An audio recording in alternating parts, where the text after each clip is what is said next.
Assalamualaikum warahmatullahi wabarakatuh. Saya akan mempresentasikan materi tentang peradaban dunia. Peradaban awal masyarakat Indonesia dalam bidang pemerintahan, ekonomi sosial, ilmu pengetahuan dan teknologi, kepercayaan, dan pertanian.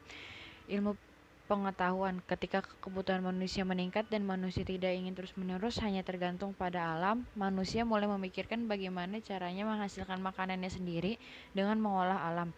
Dari sinilah titik awal kemajuan dari akal pikiran manusia untuk mempertahankan hidupnya.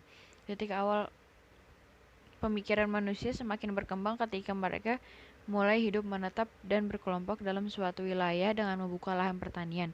Masyarakat ini mulai menemukan ilmu pengetahuan berdasarkan dari pengalaman-pengalaman yang diperoleh dalam mengurus pertanian sawah ini. Kemudian disebut dengan ilmu pertanian.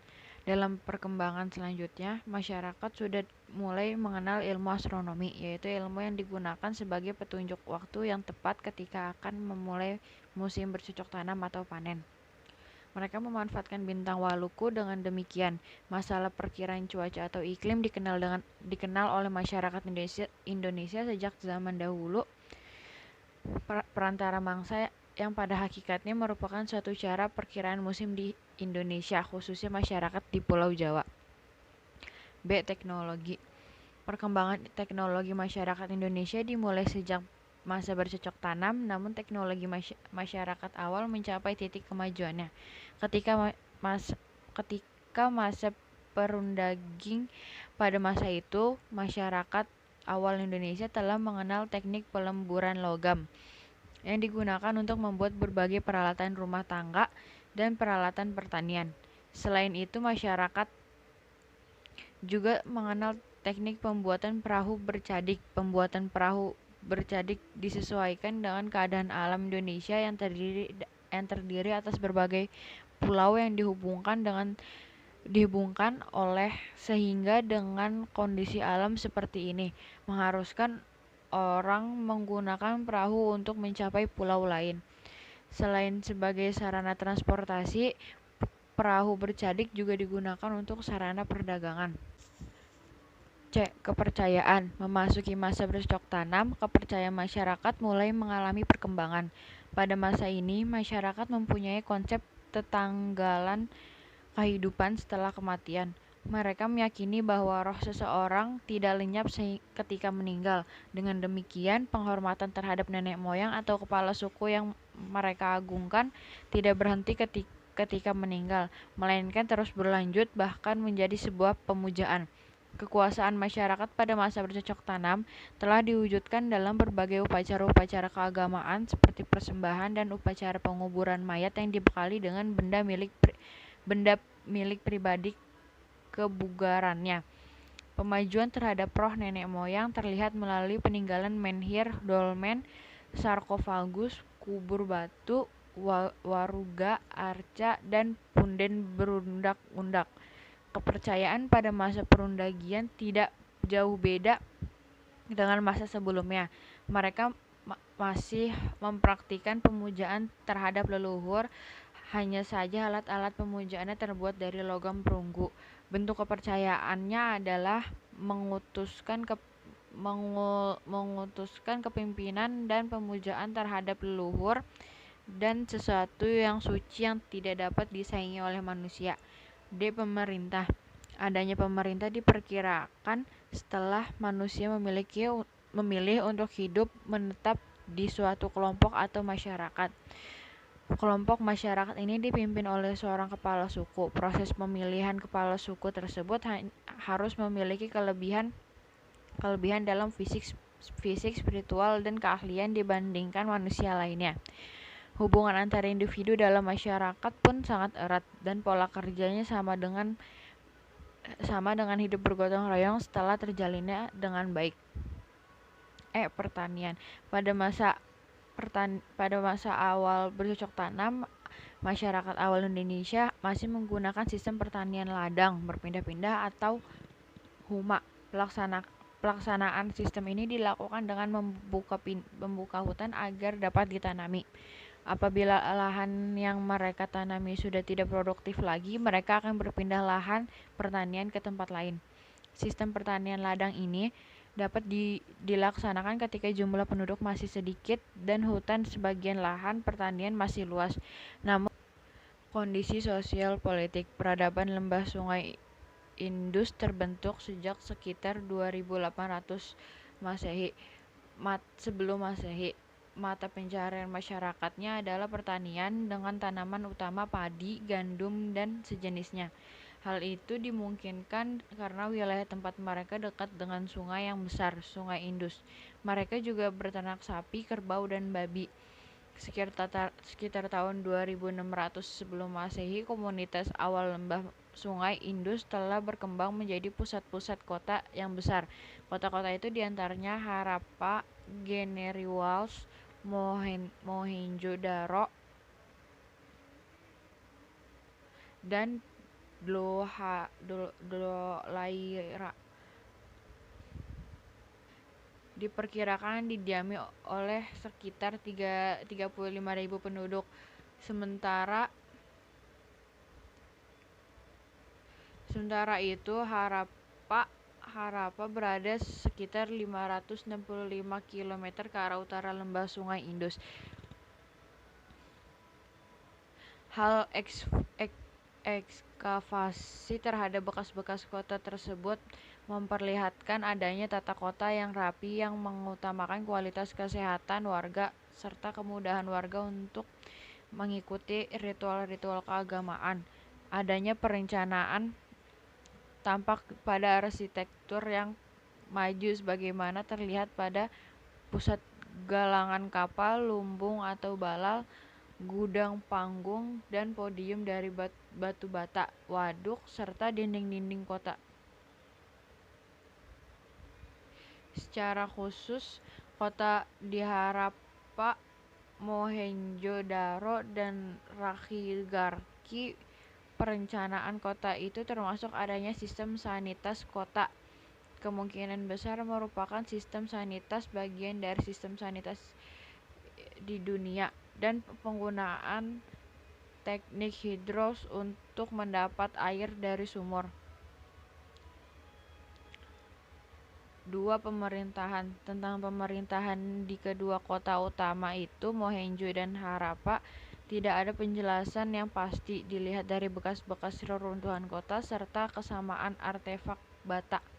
Sebagian arkeolog memperkirakan Mohenjo-daro dan Harappa berada di satu otoritas atau pemerintahan. Tata letak kota memperlihatkan ada dua wilayah pemukiman, yaitu wilayah administrasi dan wilayah kota. Wilayah administratif adalah wilayah pemukiman orang biasa. Wilayah kota adalah wilayah pusat pemerintahan yang dihuni raja dan para bangsawan. Sebagaimana telah dikemukakan sebelumnya, kedua pemukiman ini diberi batas tembok yang tinggi yang dilengkapi menara dan sistem pemukiman yang saluran air yang tertutup. Ada dua hipotesis utama hancurnya peradaban ini akibat adanya pergeseran aliran sungai yang merusak lahan dan kemudian ditinggalkan para penghuninya. Kedua, adanya penduduk oleh bangsa Arya yang masuk ke wilayah tersebut dari Asla-engah. Penduduk itu tidak menghancurkan penduduk asli.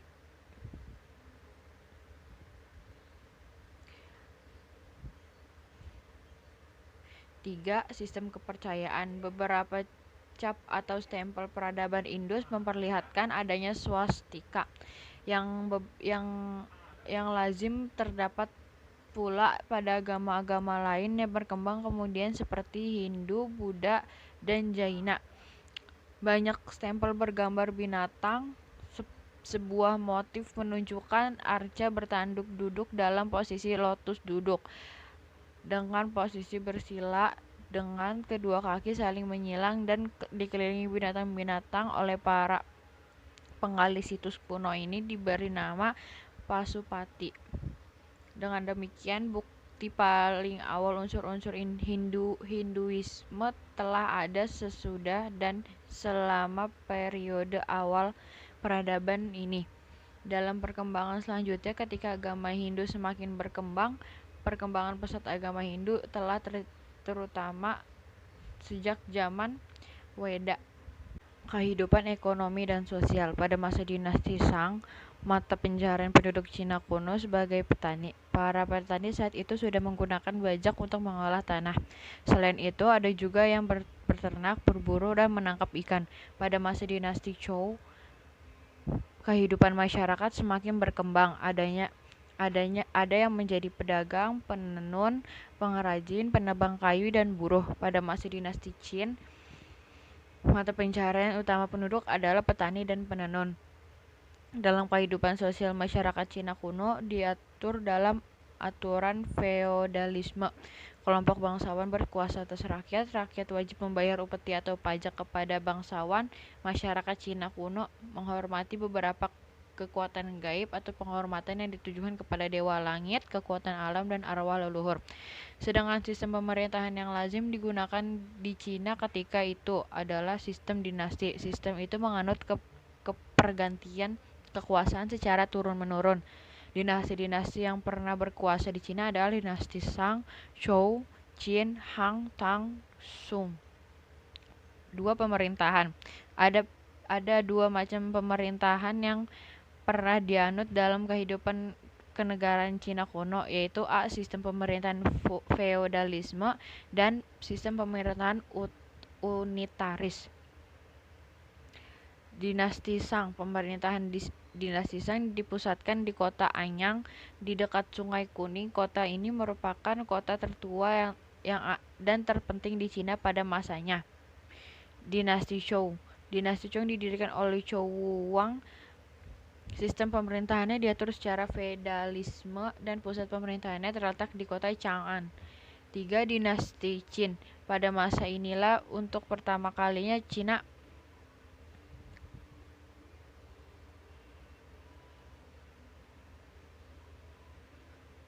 pada masa inilah untuk pertama kalinya Cina menjadi negara kekuasaan yang berpusat pada kaisar. Sistem feodalisme dihapus beserta dengan sistem vasal. Dinasti Han. Raja yang terkenal pada dinasti ini adalah Han Wuti. Agama Konfusianisme dijadikan sebagai agama di negara ini. Dinasti Tang.